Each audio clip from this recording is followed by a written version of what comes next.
فاخر محمد فنان تشكيلي عراقي. ولدت في محافظة بابل بتاريخ 20/10/1954. البدايات الأولى حقيقة كانت مع الفن من خلال مدرسة عندنا في محافظة بابل اسمها ثانوية الحلة. كان فيها مرسم وكان فيها أستاذ رائع اسمه سعدي اللبان. هذا الرجل الحقيقة يعني من خلال هذا المرسم خلانا نطلع في البدايات الأولى هذا الموضوع في عام 1967 1968 نطلع على التقنيات الأولى في الفن فيما يتعلق في الباستيل، في الألوان المائية، في الزيت، الأويل، أو الموضوع التخطيطات، التماثيل الجبسية. يعني أعطانا حقيقة مبادئ أولية في موضوع الفن والرسم والأكاديميات الأولى أو الطريقة الأكاديمية في معرفة التقنيات الأولى في الرسم. بعدها انتقلت إلى كلية الفنون عام 1973. بدت مرحلة أخرى هي مرحلة الاحتراف والدراسة الاحترافية فيما يتعلق في مجال الرسم، لأنه كانت في تلك الفترة أساتذة رائعين ومن خيرة فنانين العراق. ابتدأت هذه المرحلة من عام 1973 ولحد عام 1977، ثم لاحقا أكملت دراسة الماجستير في نفس الكلية أيضا ولحد عام 1980. هذه المرحلة أعتبرها مرحلة انتقالية، مرحلة مهمة في معرفة التقنيات المختلفة في موضوع الفن التشكيلي في كل أجناسه وفي كل مراحله. وعرفت الكثير عن تطور تاريخ الفن، عن تطور التقنيات الفنية، عن تطور المدارس الفنية في العالم، الثقافة الجمالية، فلسفة الفن، الرؤية الجمالية، الفيجن العام. هذه كلها حقيقة تعلمناها في الكلية ومن خلال المتابعة الشخصية أيضا. كانت بغداد العاصمة آنذاك فترة السبعينات وبداية الثمانينات قبل أن تبدأ الحرب العراقية الإيرانية. كانت هناك فيها فسحة من الجاليريات الفنون. كان فيها دائرة فيها متحف ممتاز اسمه متحف الفن العراقي المعاصر بحوالي أكثر من 9000 أو 10,000 عمل فني لأعمال فنية عراقية وأجنبية وعربية.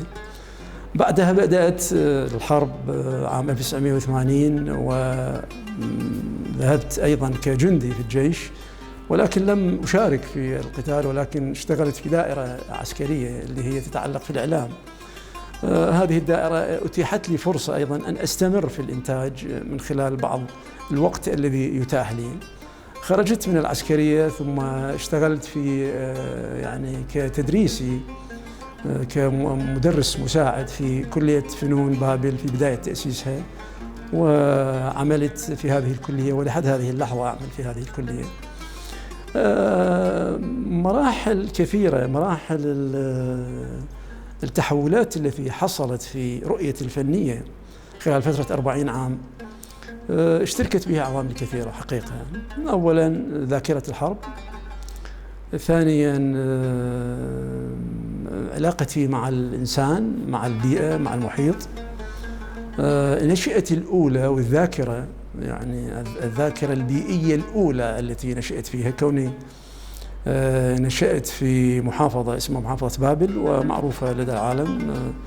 الحضارة البابلية الأولى نشأت هنا، علما بأنني نشأت في مكان أقرب ما يكون للقرية الريفية، وهي تقع بجوار تماما بجوار تل أثري اسمه تل أبو الزعر لحد الآن موجود. ونحن أطفال عندما كانت تمطر في الشتاء نذهب نجد اللقى الأثرية، نجد الكسرات الفخارية التي تنجرف مع الماء. هذه المشاهد حقيقة تركت في نفسي أثر كبير بخصوص موضوع الأرض والتاريخ، الأرض والحضارة، جغرافية المكان. هذه المرحلة اشتغلت عليها كثيرا وفادتني أيضا بالكثير من رؤيتي للعمل الفني ولحد هذه اللحظة. لذلك علاقتي مع الفن أو المراحل التي اشتغلت عليها هي مراحل متحولة ومتطورة ومختلفة. مرحلة الحرب اشتغلت عليها فترة أيضا طويلة، وكثير من أعمالي فيها للأسف يعني فيها مرموزات عن الحرب، الطائرة والإنسان والطائر الذي يسقط من الأعلى إلى الأسفل والدخان، فيها هذه المشاهد. كذلك يعني أيضا اشتغلنا في الفترة الأخيرة لمرموزات كثيرة كما ذكرت في أحد اللقاءات عن الإنسان والمحيط، أو الإنسان وجغرافية المكان، الأرض، ذاكرة المحيط، ذاكرة الإنسان. هذه تشتغل في أعمالي أو تشتغل من خلال الرؤية الفنية في كل مراحلها.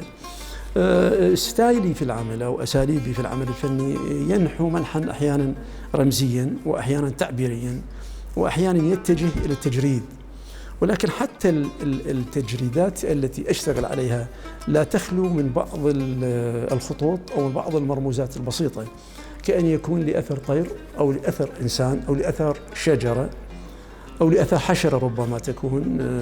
فالمكونات الخليقية أيضا أنا أراقبها باستمرار وأشتغل معها، يعني الطير، الحشرة، الشجرة، النبتة، الشمس، القمر، النجوم، كلها أعتبرها عناصر مطلقة وعناصر مهمة جدا في كيفية استعادتها وكيفية تركيبها بشكل أو بآخر. حصلت تحولات كثيرة، حصلت تحولات بالتقنية، حصلت تحولات بالأسلوب، حصلت تحولات أيضا بالمواد.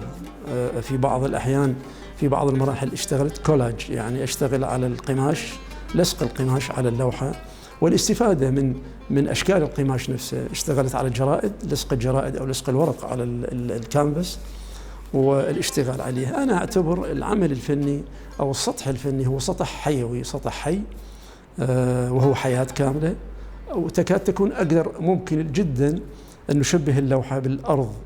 علينا بين فترة وأخرى أن نحرثها، نزرعها من جديد وننتظر نتائج هذا الزرع. اللوحة الفنية أو الكانفاس، سطح الكانفاس تشبه إلى حد كبير عملية الزراعة. نحن نزرع في الفن، نحن نزرع. وتكرار العمل الفني أحيانا طبيعة التقنية وطبيعة العمل، استمرارية العمل باللوحة هي تشبه الزراعة لحد كبير أنا بالنسبة لي. لذلك ننتظر النتائج أحيانا للحصول على نتائج جميلة وجيدة وأشكال جمالية حية. أقصد بالحية يعني أقصد العمل الفني يجب أن يكون حي. العمل الفني الناجح بالنسبة لي هو عمل حي، عمل يتطور مع الزمن.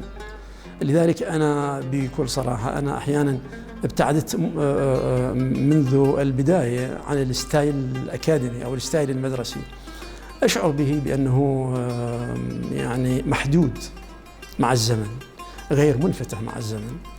العمل التجريدي أو العمل المبسط أو العمل اللي برمزية كبيرة أو العمل الذي ربما يكون بعيد عن التشبيه 100%، أجده قريب لنفسي وقريب لطبيعة الحياة المتحولة. هذه هي رؤيتي بشكل عام على العمل الفني، وما زلت أشتغل في هذا الموضوع.